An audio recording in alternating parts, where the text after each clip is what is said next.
बहुत सारी बातें बोलने को थी, माननीय लेकिन सदस्य आपने सब असादुद्दीन ओवैसी जी। Thank you, Madam. Madam, a direct connection can be drawn between the policies of the government and the continuing educational backwards of Muslims. In both higher education and schooling, Muslims want to get formal education, but because of government apathy and negligence, Muslims drop out of the education system is sooner than children of any other community. The government UDIC data, Madam, covers school education, says that Muslim student representation gradually declines from class 6 onwards and reaching its lowest in class 11 and 12. Enrollment percentage of Muslims dropped from 14.42% upper primary, class 6A, to 10.76% higher education, class 11 and 12. Only 76.37% of Muslim students continue after elementary education as compared to the national average of 81.26.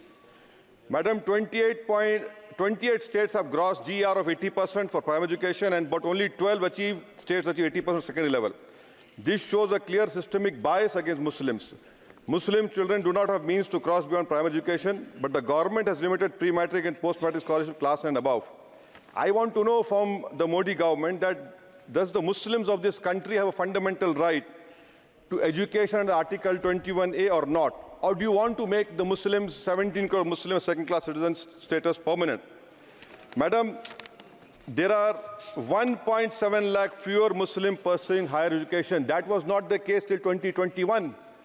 You unleashed your ideology on the biggest minority, and that you see that 1.7 lakh fewer Muslims are pursuing higher education today. And I want to give them some bad news and good news for the nation. Those who say that we Muslims don't teach our girls and oppress our women are wrong.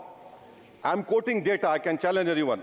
Muslim girls are enrolled at school level higher than boys. The gender parity index for the rest of the population is 0.93, but for Muslims it is 0.99.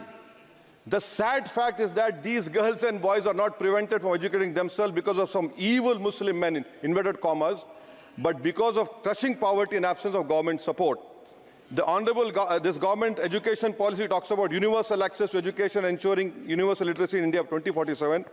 But how can you achieve, sir, if 14% of the population is dropping out of education at primary level?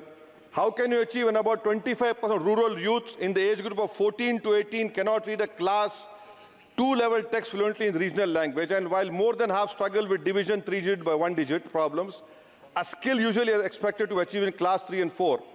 Madam, over the years, there has been a shift in momentum towards private schools. Government data indicates a decrease in the share of government schools in the elementary category of 87% in 2006 to 62% in 2022. Maybe the Mughals are responsible for this.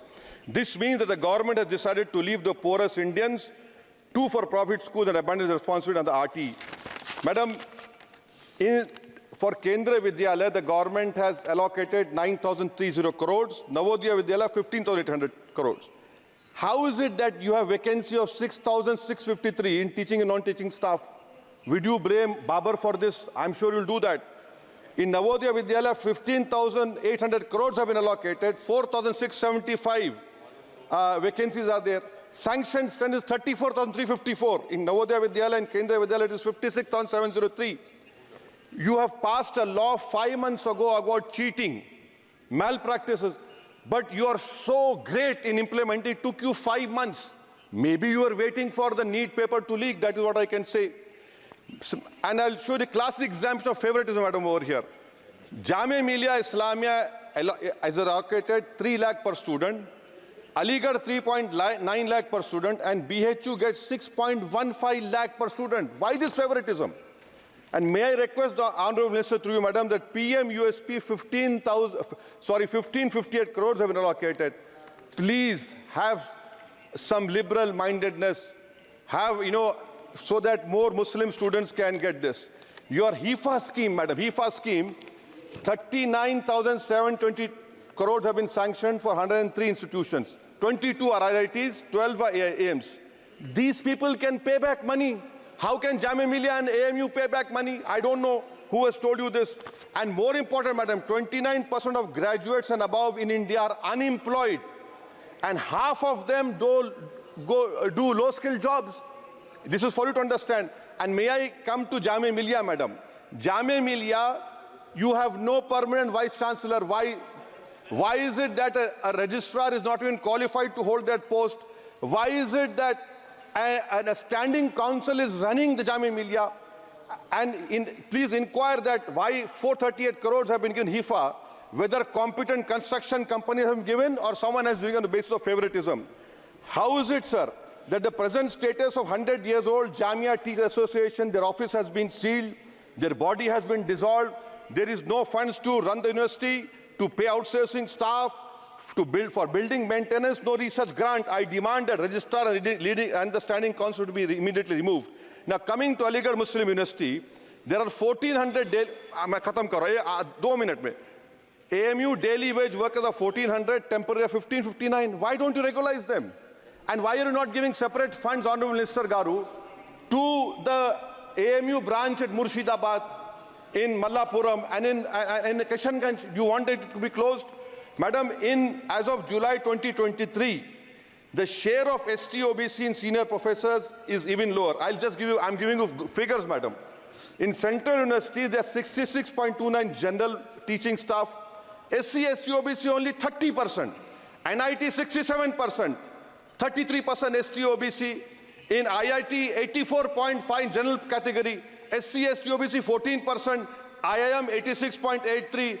And in general 11%. Who's responsible, sir? You are running the government 10 years. You are running the 10 years. And lastly, madam. Manani, sir, this complete. Lastly, NCRT has been given 500 crores.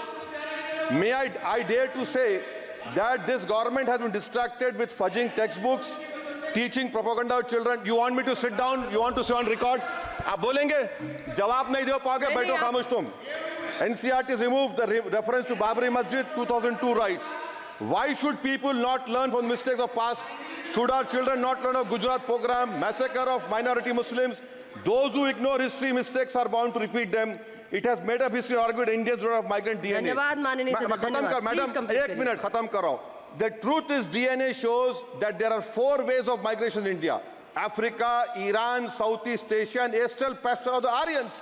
There is scientific consensus on this. May I request the Honourable Minister to you, why do you want to hide the killers of Mahatma Gandhi? Do you want to make Godse a freedom fighter?